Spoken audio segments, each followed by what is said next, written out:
network and just let me know you. Yeah.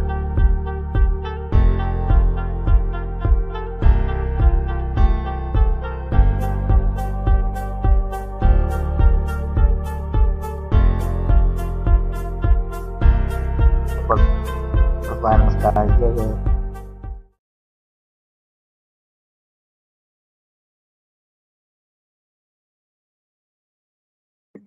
Thank you. Hey everyone, this is Amrit Singh Saluja, and I'll be one of the panelists for this round. I congratulate all of you for reaching this place, and all the best, everyone. And I'd prefer if you refer the panel as a whole. Thank you.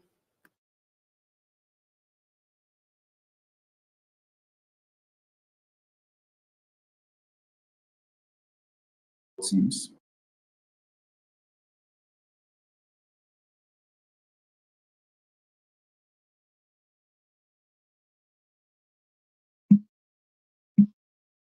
I think we're missing. Oh, great. So everyone has introduced themselves. So I just said it in issue with names.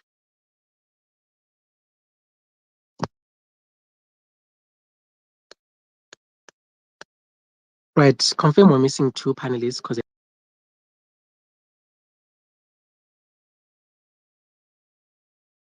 Let me just check in the names. And that you're on call.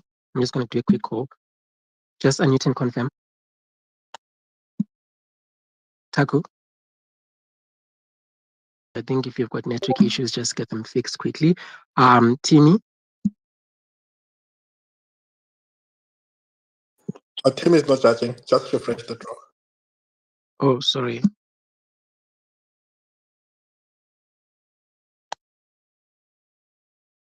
Yes, Taku, you're here. All right. So I'm just gonna go all through all your names again. Miraj. Yes, I'm here. All right. Emmanuel. Present. Aman. Yes, I'm here. Amrit. I'm here. And AB.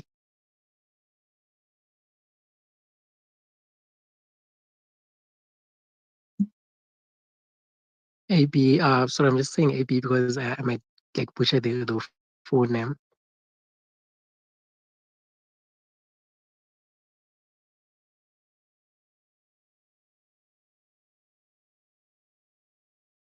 This is Abhayvir. You just joining, AB.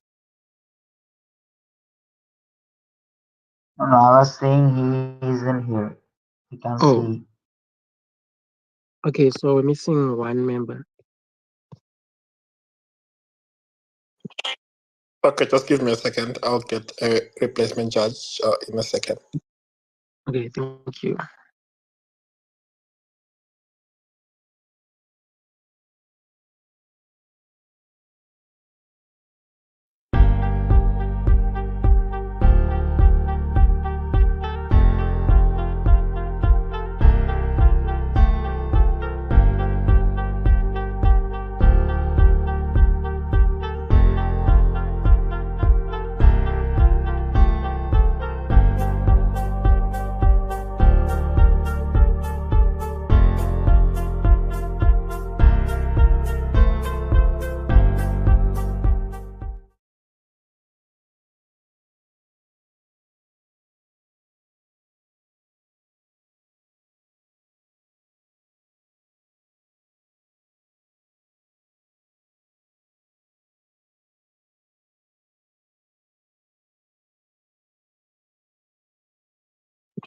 Stephanie, check your WhatsApp.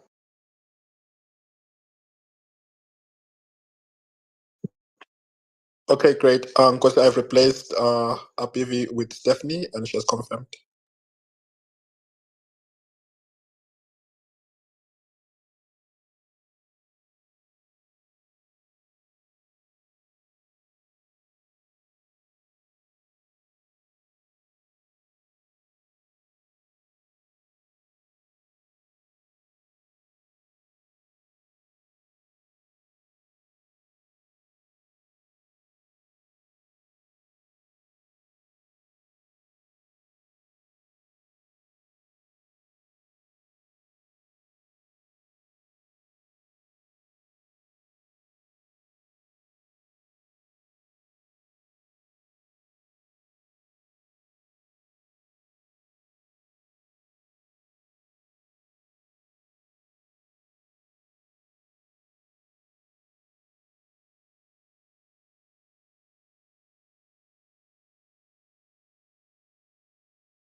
Oh my god, I was muted. All right, so I was asking if there's anyone who's willing to operate the timer on the chat space. I'm unsure of the specific command, so if anyone could just volunteer to do that. And speakers, you're advised to keep time for yourself as well, and we just make sure that we sign post at 7:15. So you just use the chat for this specific room. And if there's nothing else, I'd like to call the House to order and invite the Prime Minister to begin their speech. Yeah.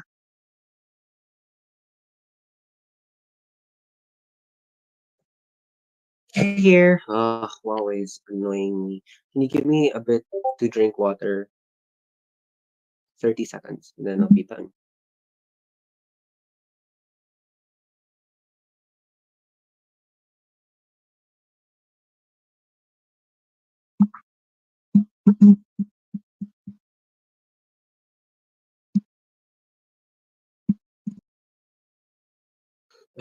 Hi, name's Kelvin. Cool. It's been a trend that I've been OG in every finals. So yeah, before I move on, since I'm in grand finals, shout out to the entire Philippine contingent. Shout out to Philippine Science High School. Shout out to everyone I know who are with me today. As a 16-year-old high school debater, being an open grants is like unreal to me, especially in an international competition. But cool. Anyways, so guys are all amazing. POIs through chat. Actually, no. For better engagement. No, never mind. POIs through chat instead. Sorry. I'll call for a POI whenever I can. So, starting my speech in 3, 2, 1. If I was given immortality by a god, I would have never fended for my life to the point at which I am desperate. If my ancestors were immortal, sure, I might have never been born, but the life of my ancestors would have been so much better, and the metrics for fulfillment of society would have been so much better coming from opening government. Realize that this debate takes place in the very first generations of society. What does this mean? Complex systems and incentives like state corruption are things that do not exist within the first structures of society back in the olden days where the sheep and the dog were sent to the first man who still hasn't died yet. Probably then, society at the time was early, with the incentive to collaborate at the very end of the day and coalesce with each other. Probably the society was also singular and closed off because this was one of the first societies ever made. But what happened was simple. The sheep humbled at their side and told people that dead people should be burned to ashes and covered with Mother Earth instead of the incentive of morality of being laid to rest on Mother Earth and covered with ashes for resurrection. What does this mean? Because of this, the human race missed out of the incentive to become immortal at the very end of the day. What does this mean? Even on principle alone, you actively took away the rightful knowledge meant to be given to humans by a mistake that ultimately shaped how their society functioned at the very end of the day.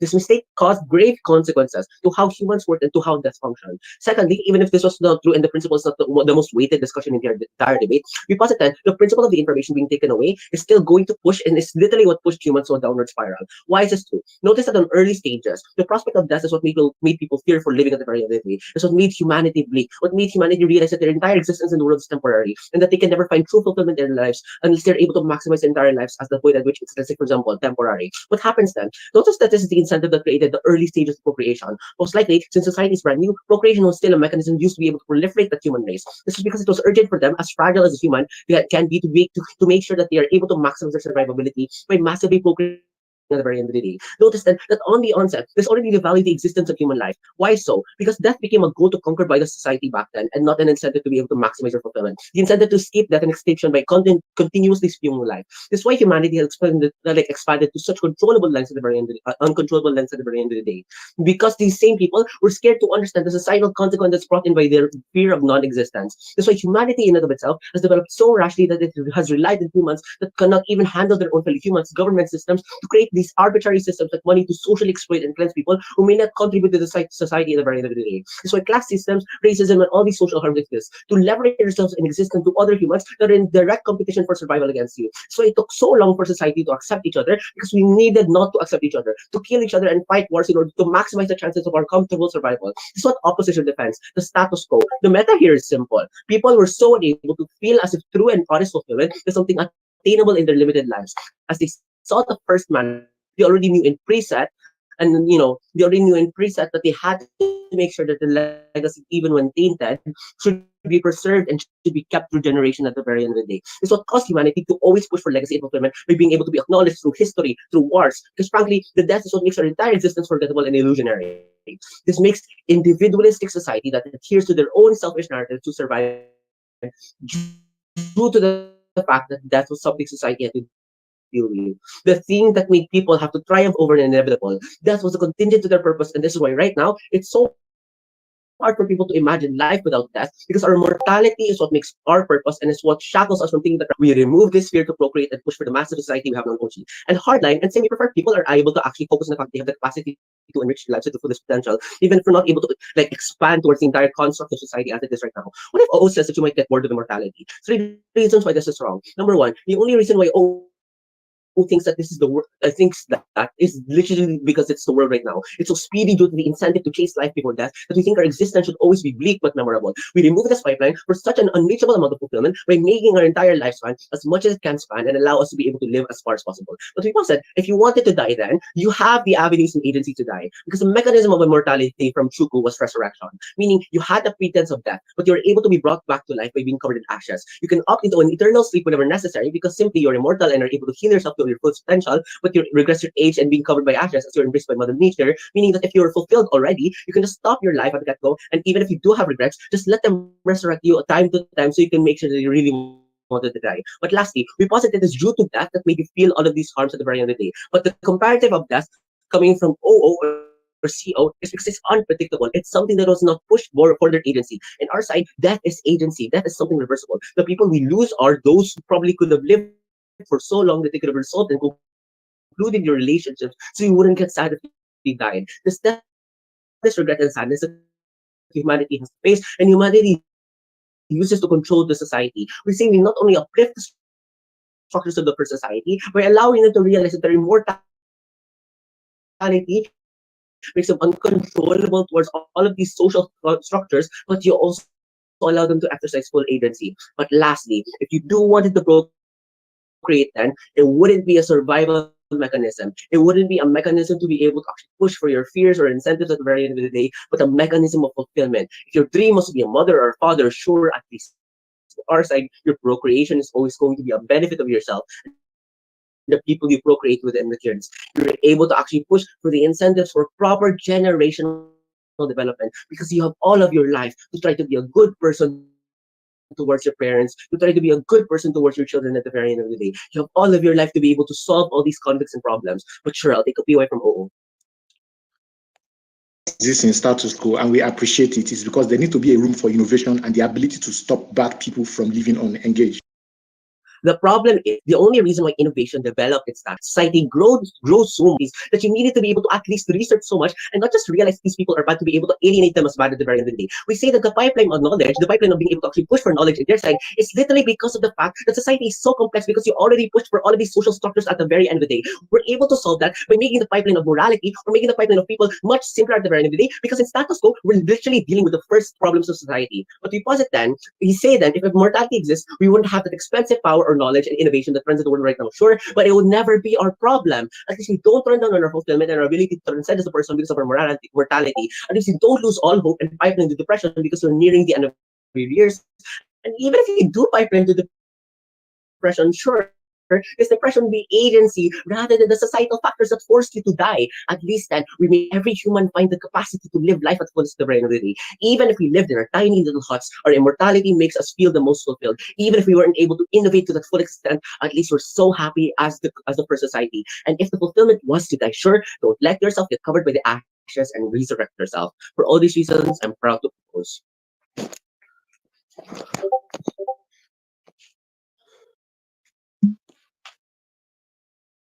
We'd like to thank the speaker for that fine speech and we invite the leader of opposition. Yeah.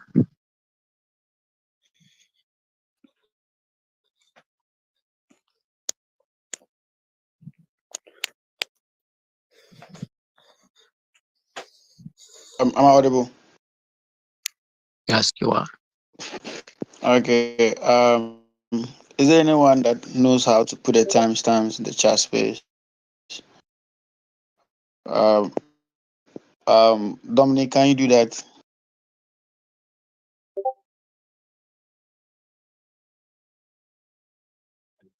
Yeah, I'm doing that right now. Okay, someone already did that, so just check. Okay. Okay, so give me a few seconds. Let me get my script together.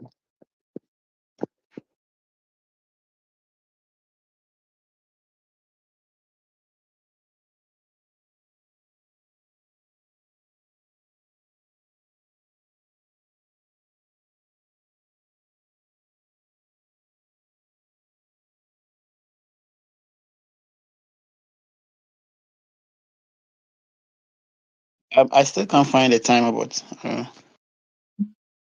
It's in the where K1. K1, okay.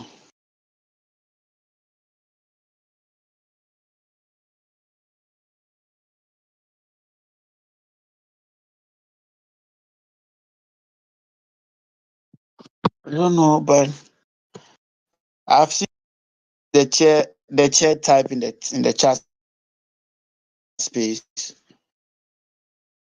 Yeah, the chair typed in. I'm on that chat space. I can't find anything. Do K1. check the Yeah, Alright. I saw Is it not? POIs. Yeah.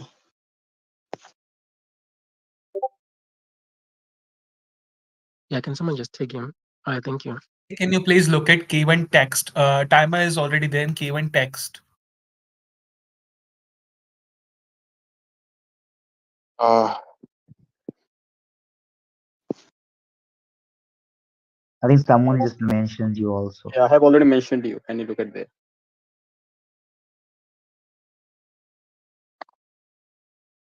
yeah, I see. I mean, I'm on the main this main venue, and there's a chat space icon. That's what I'm using. I'm sure it's the same Not that K1 chat chat. space. Use the main K1 text channel of Venue K1. See, Yeah, there is a those are text. different Oh, okay. spaces.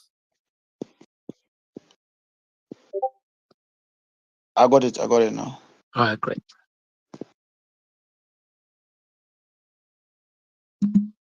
Okay, nice. I've seen it. I've seen it. Okay. So I'll be taking POIs. I'll take two POIs, both OG, CG, and I'll still take another POI if possible from closing. Right. So in 3, 2, 1. The first problem with OG, you cannot defend immortality, and then on the flip side, you defend death as an agency again on your side. If death is as an agency exists on your side, it probably means you are actually wanting whatever benefit that happens on our side, which means OG is out of this debate in the first place based on that. Because if death as an agency exists on your side, people can still die, then the immortality argument falls down flat. That's why they fall out.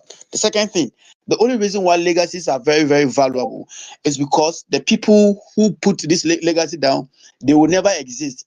And generations that come will never have physical contact with them. And that means two things. They are mysterious people. Like, was this a normal human being that saved a whole country from a bad colonizer like UK? Or is this a whole man like Gandhi who was in India that saved us from the British? That's the mystery and the idea of the person not existing. That's what creates that particular value, right? But secondly, the reason why Gandhi most likely supported Indians or Kwame Nkrumah supporting Ghanaians to fight them is because they knew that their life is an end in themselves. And so they will die. And that is why they were in that eager moment to make sure that they made every singular use of every second or minute of their life to fight for those particular things, right? In a world where people are immortal or the immortal message goes through and people can be immortal, there's no need for you to be so much in hurry about time because that speciality and mystery will be non-existent in the first place. But secondly, the legacy that you create, people can come and challenge you as a living person and tell you all the shitty things they tell you, just like Gandhi dying and people saying Gandhi was a bad person, others say he was a good person. He won't feel appreciated because even when he's alive, people will make attempts to denigrate those legacies. We've seen how people keep on calling out people who are dead and long gone and saying they were bad leaders, they never did well. That alone can cause an amount of depression and emotional harm to these same particular people, which means even if you make a legacy and you are immortal, you can't enjoy that legacy, right? The second problem with that is they say that people wanted to have childbirth because of continuity and all those particular things. Now, at a point where you are immortal, it means every single judge in this room, you have a family tree.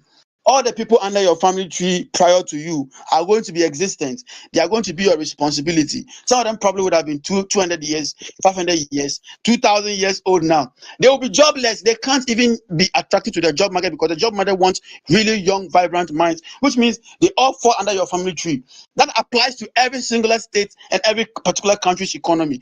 This implies their world is problematic when it comes to utilitarianism because we are going to continuously having to suffer and labor to feed all this old bunch of guys who may not even have any specific use to any country or family.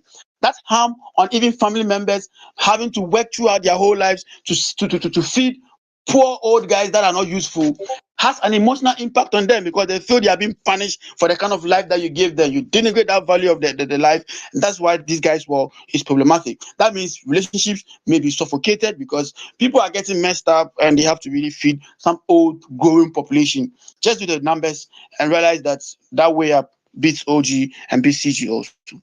The second thing, the famous philosopher Peter Singer is the reason why OG and CG will come and argue to you about, oh, let's look at the collective good. Because Peter Singer thinks that utilitarianism and pleasure is objective. It is not objective. That's why that man should be someone you shouldn't take seriously and shouldn't take anything serious from OG and CG. That's because utilitarianism is quite subjective. What makes any judge in this room happy is what actually makes the next judge very, very sad. That applies to speakers, individuals, nations. That is why you will find someone say, I enjoy sleeping in a freezer, and you cringe. But that is what makes the person happy. But if we decide everybody should sleep in a freezer, they won't be happy. Which implies if you ignore that person and just say because everybody do not enjoy sleeping in freezer, and so let's ignore whatever he likes, and so he's a bad person. That implies that you're not respecting utilitarianism, right? That applies to every single sphere of life. And so OG and TG can't claim about net good in this debate. That's why they'll lose. CG, shoot your POI.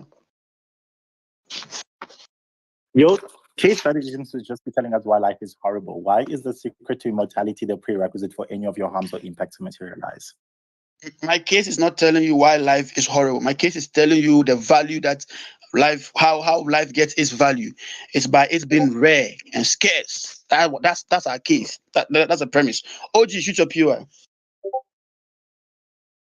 OG. Okay, no engagement. Oh, okay. Notice that you are the pipeline. Yeah. Oh, huh? Do I? Yeah, shoot your POI. Okay. Notice that you are the pipeline that forces people to think that their life being bleak is their incentive for purpose at the very end of the day, and forces them to feel as if they can't find their purpose in that bleak moment of their life, they're going to push on to desperation and depression. How are you able to alleviate the structures of humanity then? All right, two responses here. Number one, human beings are very selfish. Their tastes are insatiable. Every singular year, anybody in this room will never have the same goal. They will keep on having different goals because they keep on always finding new goals and new realms. There's no any end to what purpose you have in this life. And that is why somebody can have a car, the next time they want a car, the next time they want a house, the next time they want to even buy a whole country. You could see that in how people hustle and get money and still say they are unhappy. Elon Musk literally said that he wasn't happy with his life, but he's the richest man in the world because he has found or he has exhausted those new purposes and he wants a newer one and it's not coming. In their world, there's no any end to find a purpose. That is why that is wrong. And that is why our premise is more powerful. The fact that your life can end means you prioritize which purpose is more valuable and can leave you a better legacy. That's comparative means that people are highly inclined in our world to follow purposes that not changes only their lives, but changes the perspective of society and affects greater number of people to create that particular kind of legacy. What is the impact in terms of numbers and also benefiting society, right? It means number one, people's creativity and innovations are ones that in our world are channeled towards making sure that you can create that legacy and people can still keep on thinking about you and glorify you when you die and go because you know the life is rare. You won't keep on finding plenty group of purposes in life every single time. But at best, there's still other humans who will come who may have even better IQ than you. Even the dons, they will still have new purposes, or they may have an intersection of the same purposes that you think you want to discover throughout your whole life. It is selfish. You must allow people and humans to evolve. Why do we beat OG and why do we beat CG? Number one, on the value and meaning of life, we beat them completely because it is that risk that forces every single one to do so. It is because you have 7 minutes in this debate and not a timeless amount of time in this debate. That is why you prioritize arguments that you must actually really put out there. Imagine for you a world where all debaters had timeless minutes to be able to come back and redefine this debate and give their speech. What do you think? Or ways would they act? They're going to act very like a daskal postponement of projects and all of those because they know they are there and they'll be there for life, right? Which means in terms of dignity and in terms of purpose and value, beats OG and CG in that particular regard. And that's why you must never follow the Peter Singer argument about net good over a singular good. We're proud to oppose. We'd like to thank the leader for that fine speech and we invite the Deputy Prime Minister. Yeah.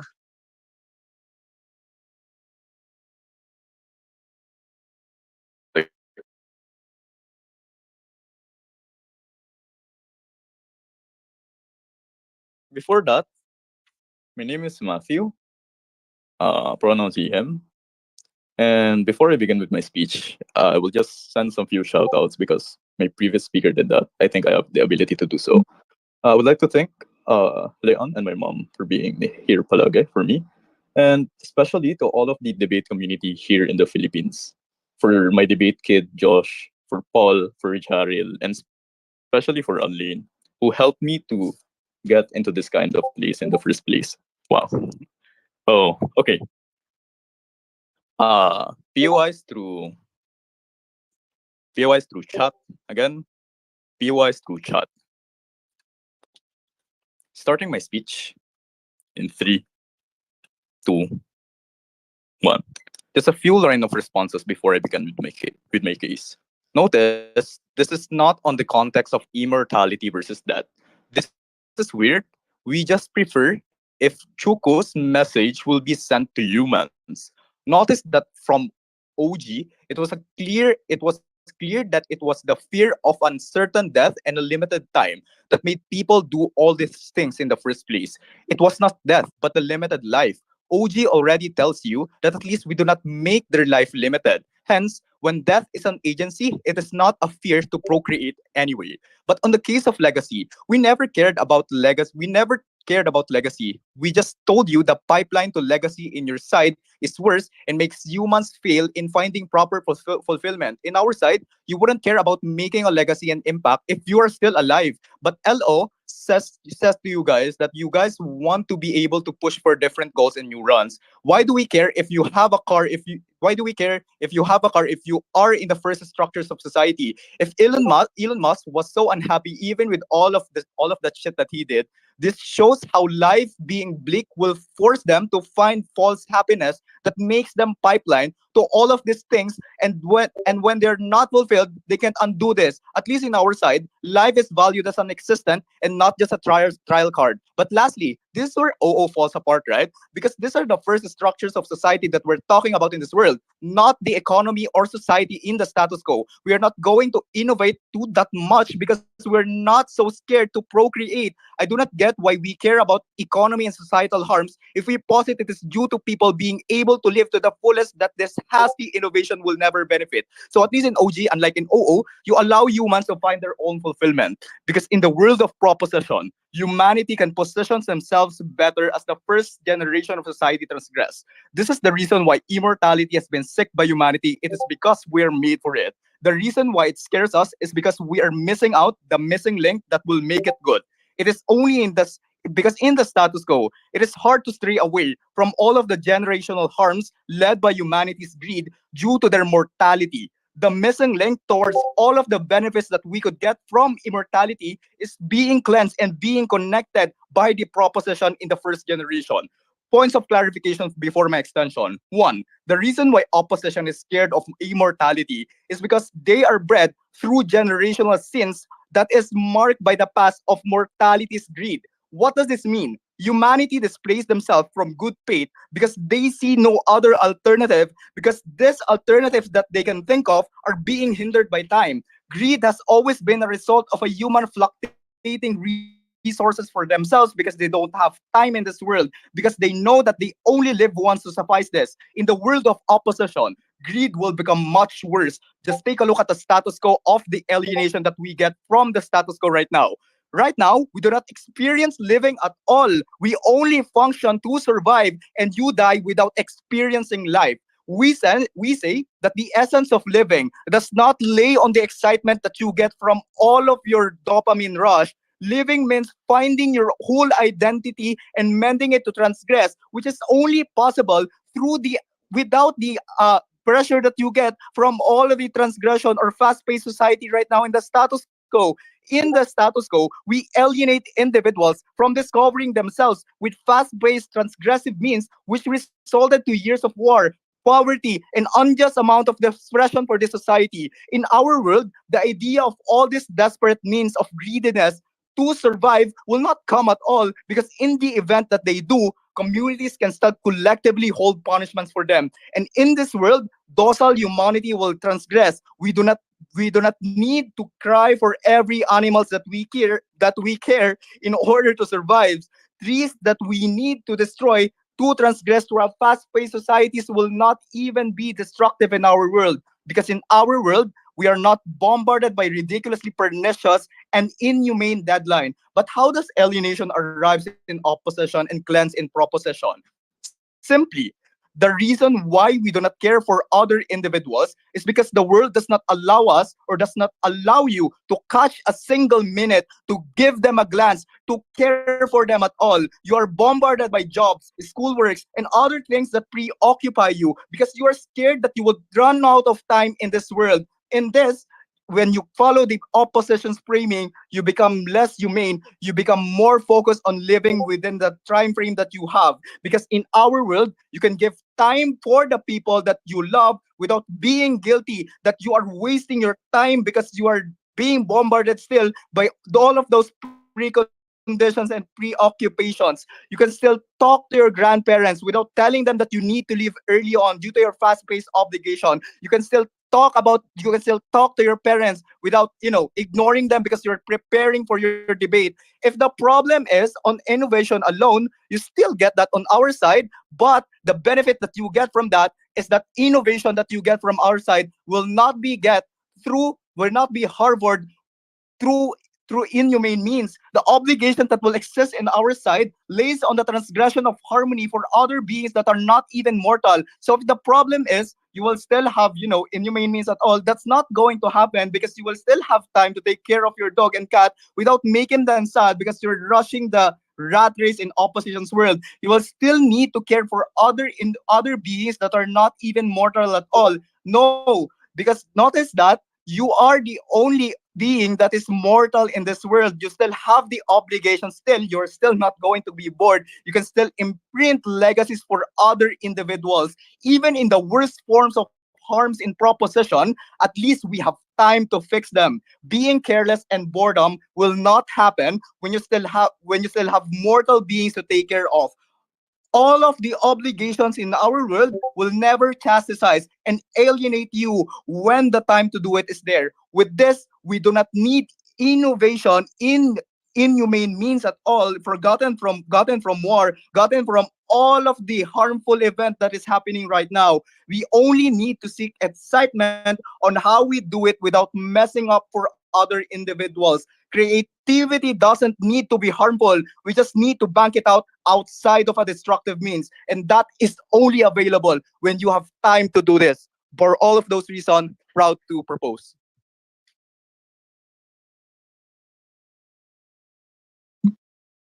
We'd like to thank the Deputy Prime Minister for that fine speech, and we invite the Deputy Leader of Opposition, Yaigar.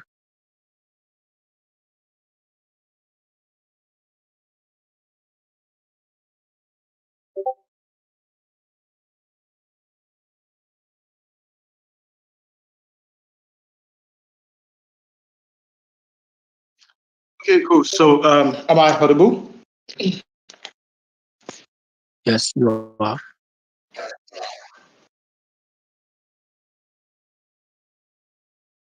Just hold on. Let me just get my script together.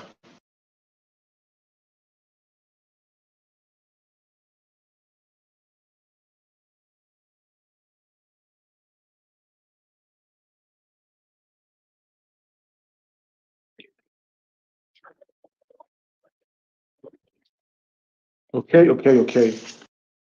Setting up my timer, and then I'll start shortly.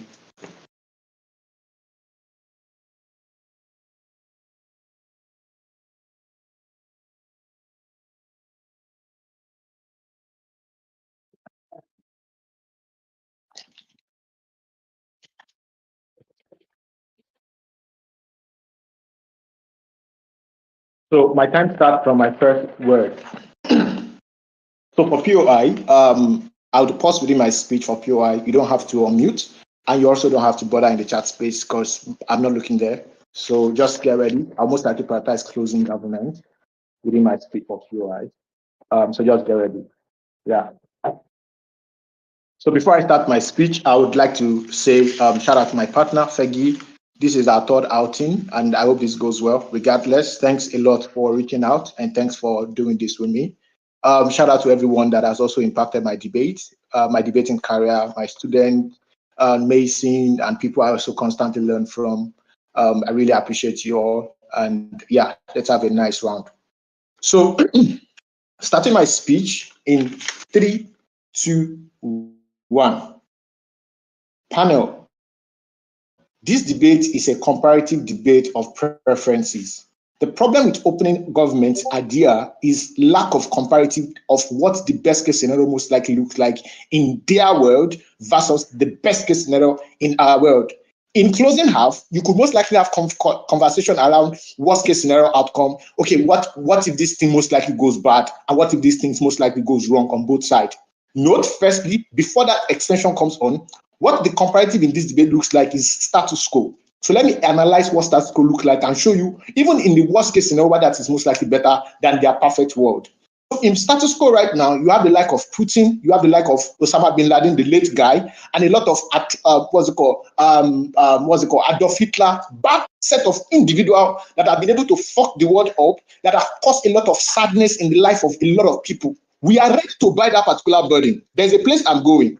We also have a lot of individuals that have been able to positively contribute to things like improvement of life, scholarship to Africans, a lot of individuals like across different nations, across different world in itself.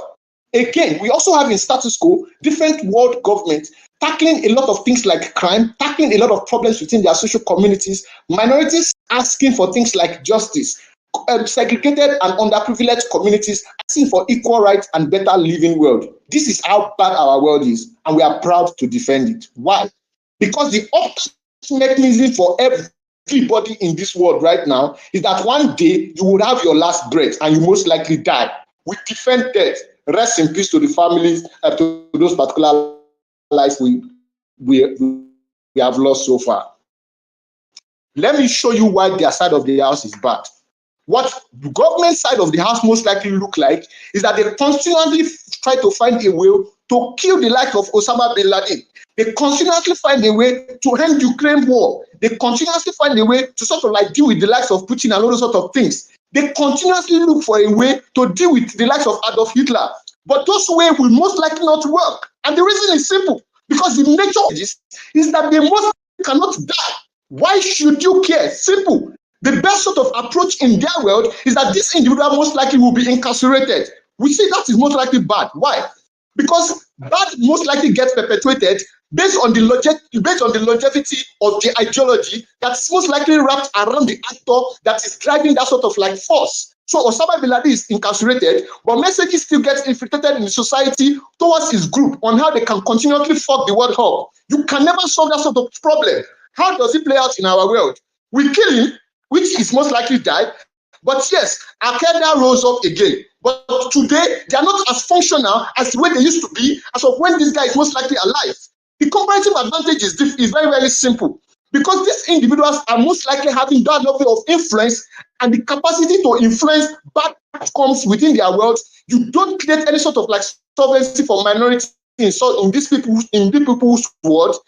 People that most likely cannot help themselves will be alive and constantly be suffering things like atrocity in the outside of the world. Yes, they won't die, but that in itself is bad because it's the essence of life. When you continuously face hardship and you don't have any sort of like opt-out mechanisms. Firstly, they don't have any sort of like agency as to how they came into this world. We think opt-out mechanism in the outside of the house is better because at least you die anyway and government most likely move on and life move on. I have how the worst case scenario goes out of the house is better.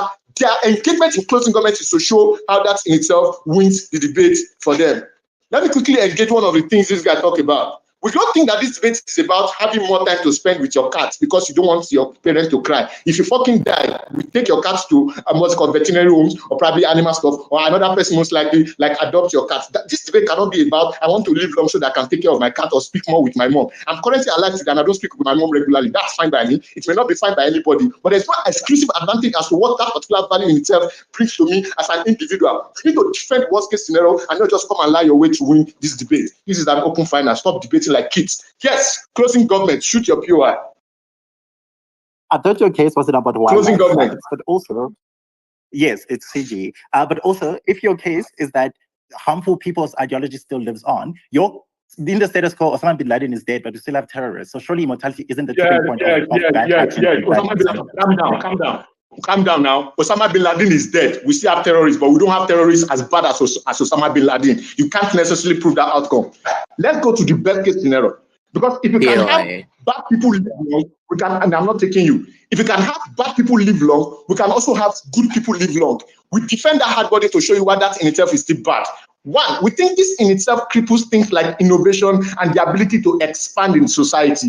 The reason you should care for this is that society thrives based on the experiential values and the ability for different people to express their innovations within the community they most likely find themselves. Yes, these guys live long, but there is no particular broker power and the opportunity cost for a lot of people within that particular group to also rise the ladder. So rich, good leaders that have things like access to wealth will continuously be there. My partner already engages the mechanism as to why this in itself is bad, because there is no particular value. We want a world where even if you don't have the chance to oppose your leader while he's alive, when he's dead, you most likely allow that level of individual to instill things like, don't batter my speech now, you are disrupting me, stop this. We still have the ability for members of those particular groups to expand on things like creativity and challenge the opinion of their leaders. The reason this is important is that utilitarian benefits, no matter how good they are, can never be most likely objective. They are most likely subjective in nature. We want that subjectivity because the multiplicity of it is the only way where we can have evolutionalized world.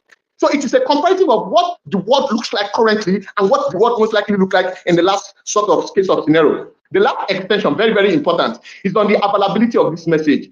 Even if we buy the context to say that the availability of this message is something that is bad, not the analysis here. If you have that particular message, it most likely means it could be most likely be ordered, or a lot of people are aware, but not everybody. Capitalists in their side of the house most likely monopolize these things over other individuals, put them at the peril of trying to like access it. That most likely creates a chaotic world for them.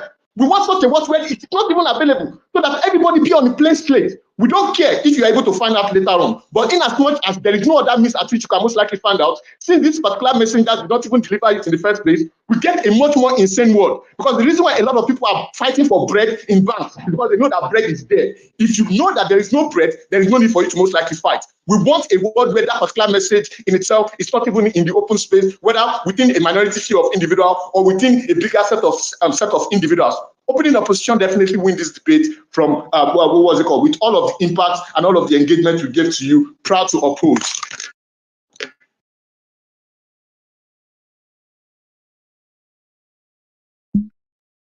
We'd like to thank the deputy for that fine speech, and that marks the end of the opening half. And to begin the closing half, welcome the member of government here.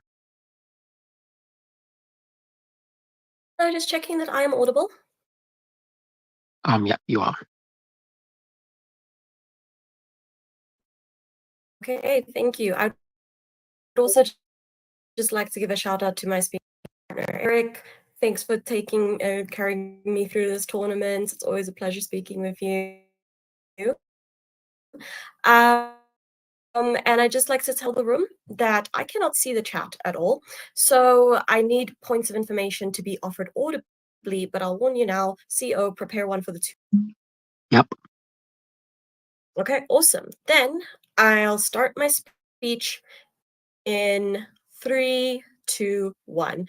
Panel, the debate is that it fears death and wants immortality. That's why we often take our vitamins. So it's a lie for the opposition bench to sustain any argument that says that we need or want death in order to sustain our society in its best case scenario, okay? The best side here is the one that stands for people's rights to skirt death, especially comparatively to the harm that we might get if immortality is created via a capitalist Elon Musk vehicle to sustain our society. The great thing about society is that we get to define what is inherently valuable valuable and we get what we want, we need to now give a greater comparison as to what is better for what we want. Okay, so two things that this defines the burden of foreclosing governments. Okay, firstly, we're going to give you a unique harm of aging that is acontextual to a lot of the things that have to be decided in the opening half, like will we procreate, will we age, things like that. Like we're going to show you that like immortality is good in any form. But then secondly, we're going to give you a comparative question and compare this to the other vehicles of achieving immortality our society has been exploring.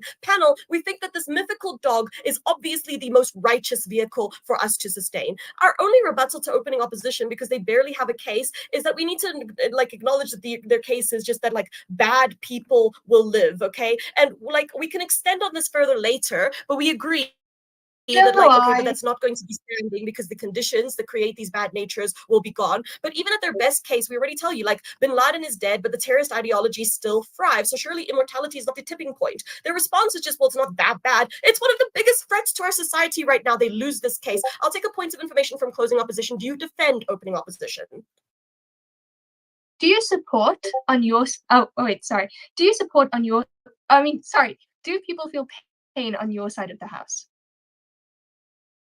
You see, opening opposition, debating like kids has some merit to it, but we're going to deal with this in our case anyway, okay? Because that comes into the two levels of analysis, the first two levels of analysis that I have anyway. First level of argumentation. Aging, as we see it in society today, is a horrible harm that no one should ever have to experience, okay? Now, this is where we need to acknowledge that we have to have this debate under the idea that we don't deteriorate as individuals, because cell decay is the literal cause of natural death. So if we don't have cell decay, we're obviously going to stay young. But opening opposition seems to think that we're still going to age. So even if contextually we age really slowly, like thousands of years, we're fine with that because we at least prolong not experiencing the harm of aging. But also we have a lot more comparative benefit to that experience because you've lived your life for so much longer.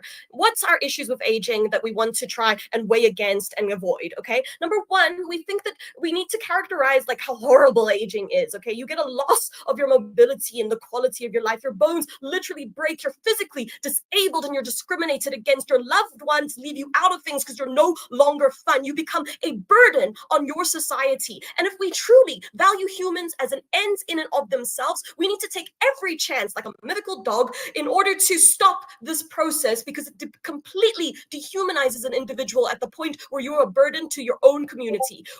Second layer of analysis, we don't necessarily have any structures that take care of our old in the way that is a respectable process to the death that they so likely say we need in our society, okay? Because firstly, our society just doesn't respect death. Elders are treated terribly right now, and it is principally inconsistent with the value of death that they're trying to bring within today's debate. This is a broad harm to our world. We can contextualize this just by showing you how retirement works. In most liberal societies, when you run out of your own retirement fund and you're still alive, you're just screwed. You're supposed to just starve away under your status quo. And it is our fault that these people have to experience this lack of dignity that we push upon them. But thirdly, we think that the comparative is that we have ways to manage immortality in our society that we think are better than experiencing aging. What does this mean? Firstly, we can adjust our cultural norms and we adjust our definition of happiness. Secondly, we find unique ways to deal with any issues that the opposition bench can approach. Like, for example, we can just move to Mars to deal with overpopulation. So don't try and run that, Juhi. But then thirdly, we can also advance technology to cater to the needs of our new society. All right. So all of this also just would have happened by now if we had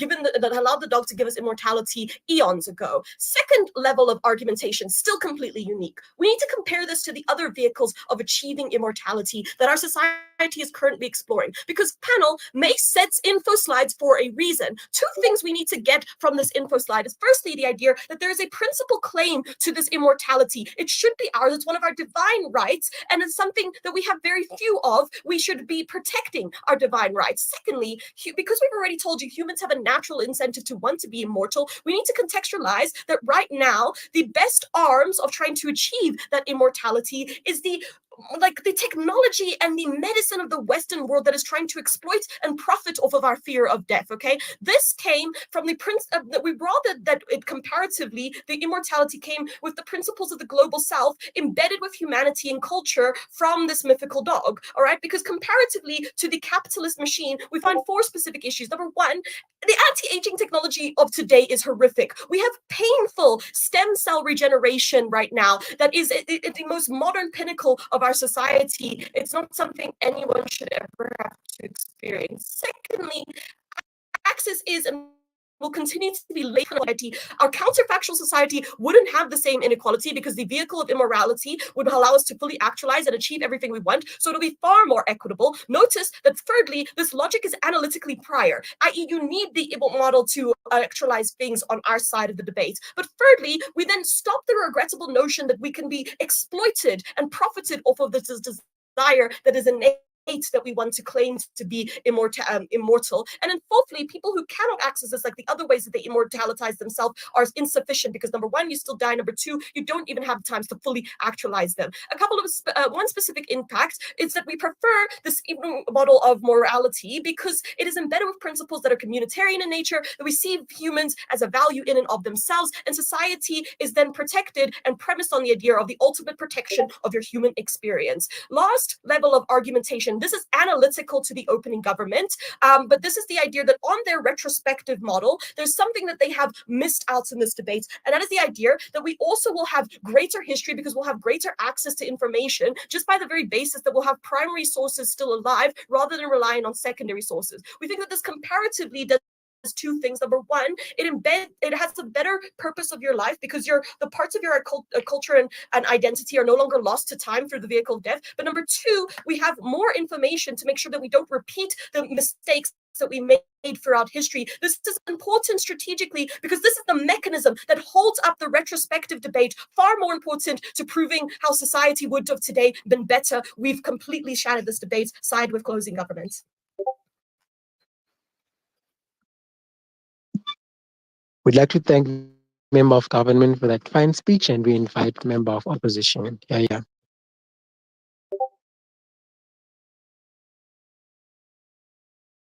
Okay, can everyone hear me like this? Yep. Yeah, I'd just quickly like to thank Juhi. She 100% carried us through this tournament. So yeah, awesome. Thanks. Okay. POIs verbally, by the way, would be great. Thank you.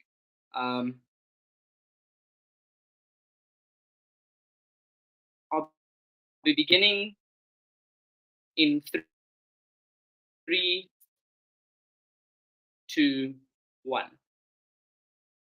We think that closing government loses this debate when they make concessions that they need to have this direct throughout history. What that extension means is that those individuals who are hard done by in the past, that those individuals who are victims exist today, and their pain is perpetuated through forever when you are immortal, panel. This is what wins us the debate, because on the government bench, you maximize anguish and you maximize pain. We think that before we get onto the rebuttal and onto my extension, I'm going to go over the case within today.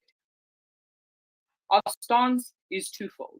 Firstly, we think that the reason that we are closing government talks about that metaphorical dog, but secondly, we think that we are punished for ignoring the power and the importance of the impact that individuals have on your life. Right. Let's move on to some rebuttal that we need to address from opening government. Right. We think that they give us the idea that there is some form of agency to fulfill kinds of burdens because there is some degree of death.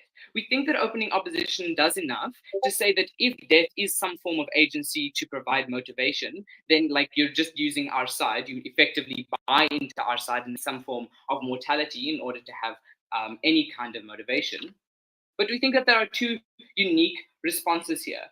Firstly, that the biggest problem here is that what you end up having is that on their side, right, torture and mental anguish is something that is unending, right? Realistically, this is the biggest problem in today's debate for two reasons. Firstly, we think that this prolonged idea of pain and either being subjected to torture unendingly or being somebody who's mentally anguished and then has to deal with that mental anguish for all of eternity is something that's deplorable. But secondly, and principally, you can actively then find dignity in death, right? Something that you cannot do on side proposition side if you're forever immortal. You cannot find dignity in endless torture, but you can find dignity in death, right? We think that from side opening, the idea that the goal of humanity is for survival. We think that that's true to a certain extent, but that survival is what guides us to make choices. I'm not going to eat chocolate to spend more time with my family, right? But before I move on, I'll take a POI. Why are you assuming that life is going to be inherently undignified in the first place? You can't claim that you get dignity in death without proving the comparative of why life is undignified. Life isn't exclusively or isn't always undignified, but we think to that extent where individuals who are going to be tortured and individuals who are going to be suffering mental anguish exists, that life is undignified. It might be a minority, but it doesn't matter because the impact that lack of dignity for those individuals that lack of dignity for those individuals is something important and something that is valuable. We think that side closing government concedes to this when they say we need to not make the mistakes that we made in the past, right? They imply that wars are likely to happen in the past. Opening government does this too when they claim that there are specific agendas of individuals. If individuals are likely then to attempt to achieve something, they're likely to want to achieve those things over other individuals. You're likely to subject other individuals to torture. You're likely to subject other individuals to war. You're also likely to not find fulfillment within yourself, right? So we think that to that extent, the life that you're living is something that is undignified.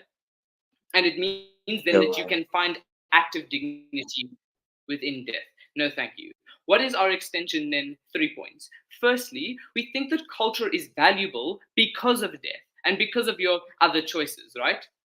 We value culture on our side because your ancestors did die, and therefore we can value their contribution, right? We're capable of understanding the evolution of culture as something that's unique and nuanced on our side, right? We don't think that that exists on the comparative, where immortality doesn't foster a unique form of culture, right? There's no living on through those ancestral beliefs when you can simply choose what that culture looks like simply in the moment, right?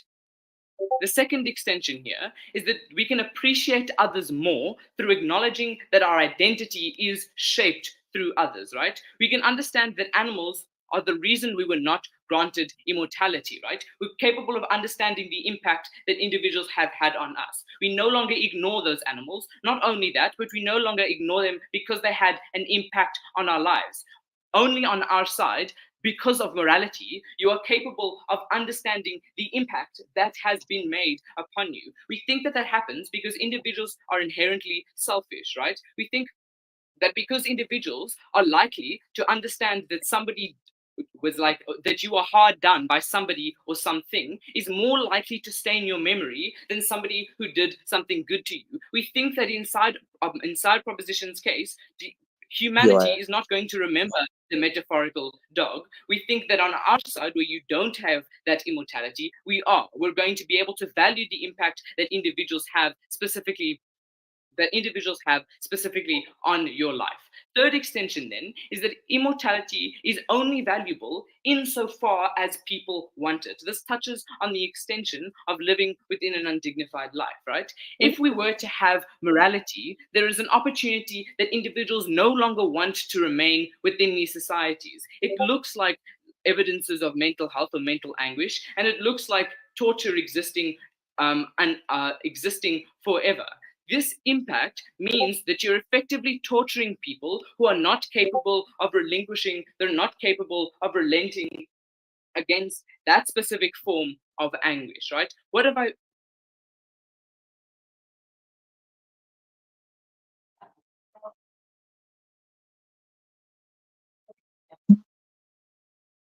Speaker, you cut off. Confirm that I'm audible to everyone. Because of that, incredibly proud to oppose. Sorry, member, Chair, you were audible, but the speaker was cut off in between for like the past 30 seconds. Yeah.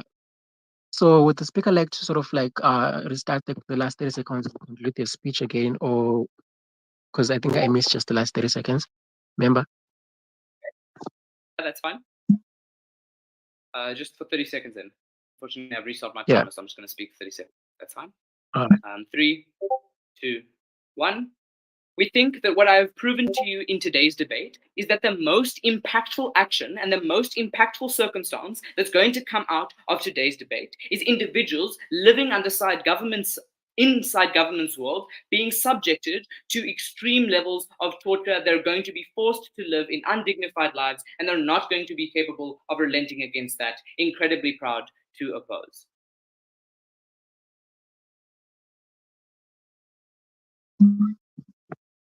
Amazing. Would like to thank the member for that fine speech, and we invite the government whip. Yeah.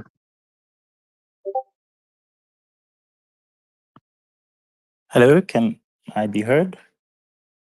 Yes. Okay. I wasn't planning on doing a shout out, but I have to do one now. So firstly, shout out to Shannon. Thanks for roping me back into this tournament. First time I've spoken in over 2 years. So thanks for carrying me through my rust. Okay. And with that, I will get started in 3, 2, 1. A lesson for the opening half, as well as the kids I coach on this call.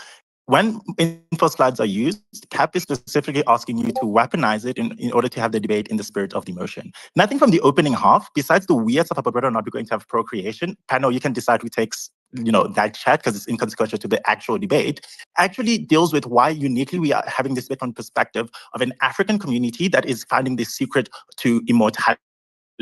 Crucially, Shannon's the only speaker in this debate that contextualizes why it is that this is probably likely to be something that utilizes the symmetric incentive that humans have for immortality to use it for good, i.e. the other comparators that you have, things like stem cell research, things like anti-aging technologies are monopolized by big pharma and used to exploitatively like harm individuals and make it inaccessible. So even if OO wants to say that people are going to age in any ways and we want to get rid of bad people, they need to recognize that on their side, the bad people are just in suits and they're not terrorists, and they're bad people who are trying to use the innate human desire to live longer to make more memories to profit off of that. I think that is absolutely abhorrent. What is also abhorrent is that there's no direct response from that closing opposition speech. Note, we can't respond to like up whip, so it's just like too late for them. They've kind of locked themselves out of this debate. Very clear CG ballot. Okay, what am I going to do in this debate? Firstly, just briefly distinguishing ourselves from our opening, and then I'm going to deal with the CG extension because I think that's like really not really existent. And then lastly, I will deal with the opening opposition.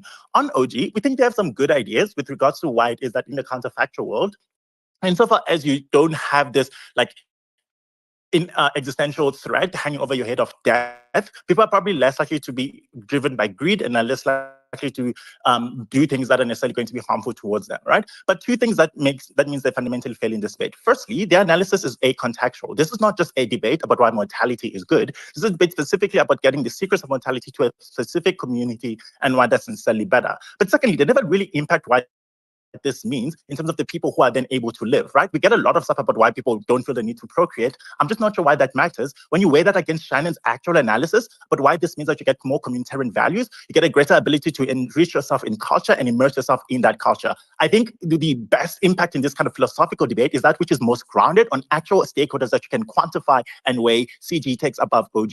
Let's deal with CO. I think the extension is largely derivative, but there are some new parts that I would just want to deal with in order to be charitable. They say that you are more likely to care about things like your culture and be more like involved in that because now you have things like your contributions of your ancestors. I just don't know why this is true because on the comparative on our side, they aren't your ancestors. They are living history. You can go talk to them. You can go have a conversation with them. I think that is incredibly important, especially given that we're looking at this through the lens of an African like community and an African tribe getting the secrets to immortality, African cultures down the lines of through the test of times and down generations have been twisted and warped into things that we oftentimes characterize as patriarchal and sexist. We would posit that in their inception, they actually weren't. We would posit that things like harmful gender norms are things that have been twisted through time. On our side, you don't have these kinds of narratives distorting the actual value of culture. This also responds to OO, because OO wants to claim that you have bad people living on for eternity, and that's why that's something that's bad. On our side, you get to actually interrogate these individuals, because a lot of the kinds of conflicts that they talk about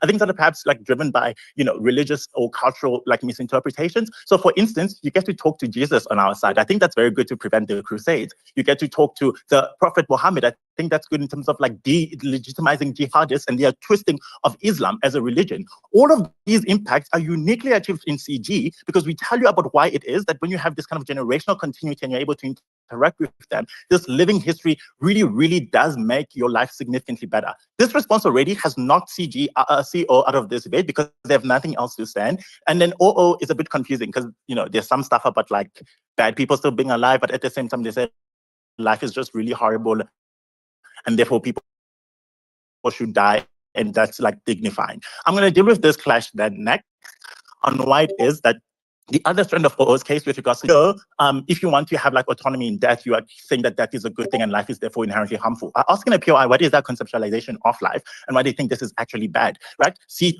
also is derivative on this because they then speak about like, finding dignity in death without proving the comparative, as I point out in my POI. But the reason why both opposition teams still lose, regardless of whatever it is that they're trying to run here, is because we told you uniquely that the reason why life is harmful is because you age. You see yourself and your body deteriorate. You used to play rugby and then you develop a motor neuron disease that means you are unable to even lift a cup. We think that that is the most intrinsic harm that a human being can face. Because on their side, what they need to defend is the psychological trauma of dying. You don't just die and therefore you are dignified.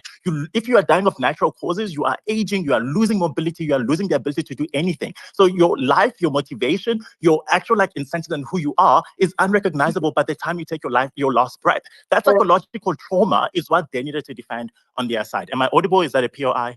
It's a POI I'll take from OO. I need to make shoes, right? Is that it? Sorry?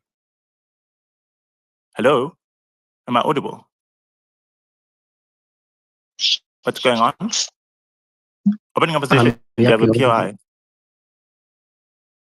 Okay, sorry about that, panel. I don't know what's going on. I think people are unmuted and it's throwing me off. Anyways, what they needed to then defend was that psychological trauma of you losing who you are and being unable to recognize yourself before you even die. So I don't think death is therefore dignifying, and I don't think death is some huge benefit that they can claim. Again, Shannon uniquely tells you what the process of dying on the opposition world is something that is uniquely harmful. That is another independent part of victory that we have. It's too late for Juhi to try to respond now because we can't defend ourselves. Lastly, and most importantly, is we characterize to you front, i.e. opposition banks still has the same kinds of individuals who are trying to capitalize off of this and who are like greedy and want to do all of these harmful things that OO wants to claim. We would say that it is incredibly harmful to give these individuals the power to make discoveries or even half discoveries with things like stem cell research, to be able to hold that over the heads of people, particularly disenfranchised individuals. On our side, uniquely then, what we think you are able to get is a divine right to longevity and immortality that cannot be questioned by capitalist greed and capitalist incentives. This is uniquely impactful. And if you care about principles in this debate, I think this principle of ownership that Shannon tells you and this principle of preventing the profiting off of like actual human desires and human need is what should weigh out the most then. So by the end of this debate, what do you have? We think uniquely on our side, we enable individuals to be able to pursue passions beyond just like capitalist greed and the hedonistic treadmill. People are able to live for hundreds of years. That means they're able to immerse themselves in other cultures. You get a more tolerant society, and if we are overpopulating the earth, that's something that we are willing to take because, like Shannon says, we can go to Mars. Or climate change only really matters because people die as a consequence of it. We prevent that, and therefore people are able to live out their lives so as long as possible in harmony, happiness and peace. For all of these reasons, CJ can be the only team that wins this debate. Thank you. We'd like to thank the government for that fine speech, and we invite the chair for you to close the debate. Yeah. Cool, fantastic. Am I audible? Yep, perfectly. Okay, cool. I'm just organizing my notes and I'll start shortly.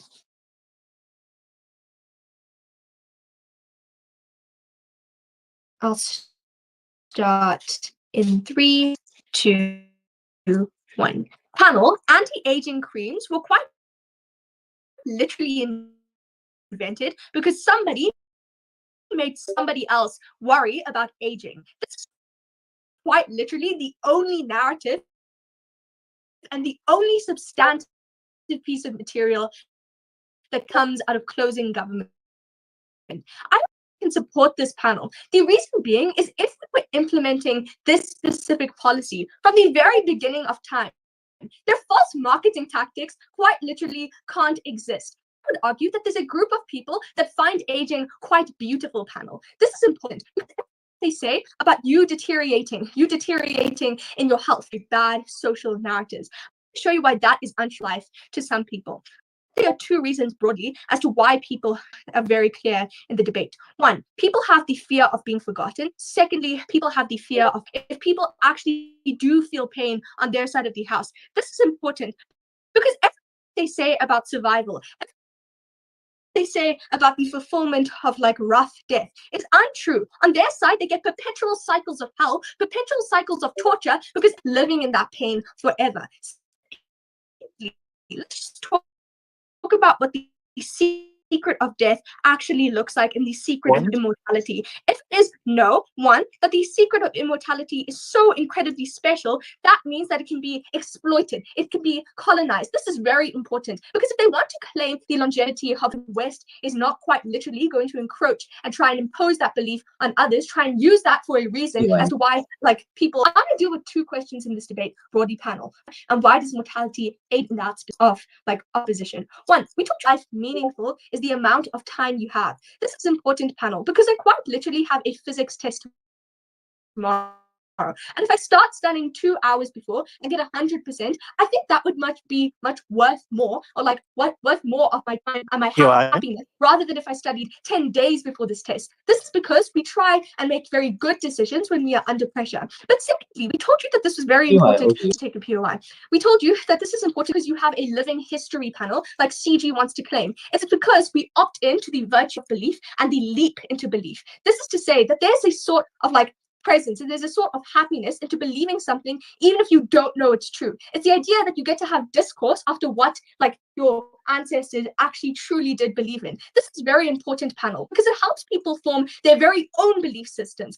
It's only about the living figures that exist, but it's about the interpretation of cultures that we have under our side of the house. That is to say that we have so many different variations of different religions. They don't all believe in the same thing, even if they were founded on the same principles, because everybody has different interpretations of it. The way they try to frame interpretation and see is inherently problematic and it's going to lose them the ground. 1, what do they say? They say that fulfillment is only achieved through death when mortality exists. 1, I think that this is very problematic, panel, because we already explained that on the counterfactual on their side of the house is that you just have very prolonged periods of pain. But secondly, panel, I argue that there are various different reasons as to why people die. No, 1, that could look like martyrdom, for example. That could look like sacrifice. So everything my coach Eric quite literally says about Jesus is literally through the act of sacrifice. We don't understand why we don't need to value that either. Finally, we told you that there is dignity in death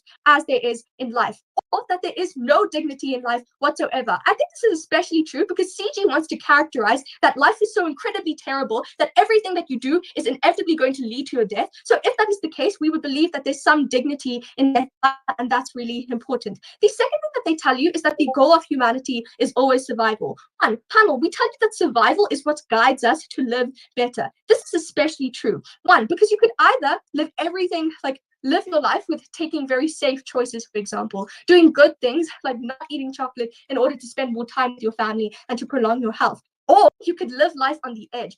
Make every decision you make a reckless one that could damage you, that could quite literally lead to your death. We value both of those choices on our side because it's people understanding that they have a limited amount of time left and they want to make that more meaningful. That is their way of not being forgotten. Mortality helps people and pushes people to be remembered. You don't need to have a prolonged life. It's not about how long you live for. It's about what you did in that time that you had. Secondly, I told you that this is very important, panel, because at the end of the day, if they want to claim that there's no dignity in life, we'd at least have people have dignity in death on our side of the house. So what's the essential work that we need to do on our side of the house? It's either that people fear death so grossly on their side of the house and people still fear it and die on our side of the house. On our side, one, we have the greater remembrance of beliefs because we understand that people would, one, remember it for who they are. Secondly, that it wouldn't just become a trend and people would get very bored of it. And thirdly, that we understand on our side of the house that even if people do fear death, it's something that is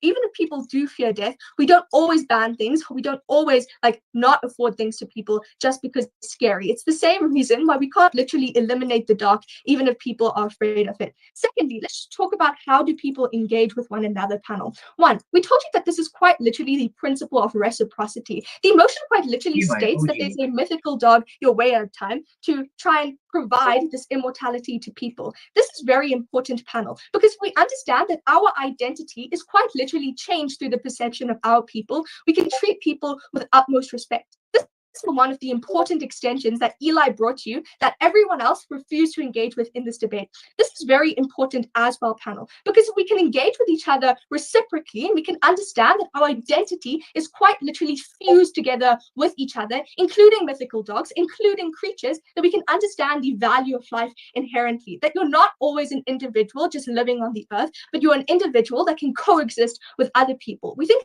this of all is valuable. So at the end of the day, panel, please value the idea that mortality is valuable, that mortality does lead to more life, that mortality is useful, and that you can be remembered. Thank you.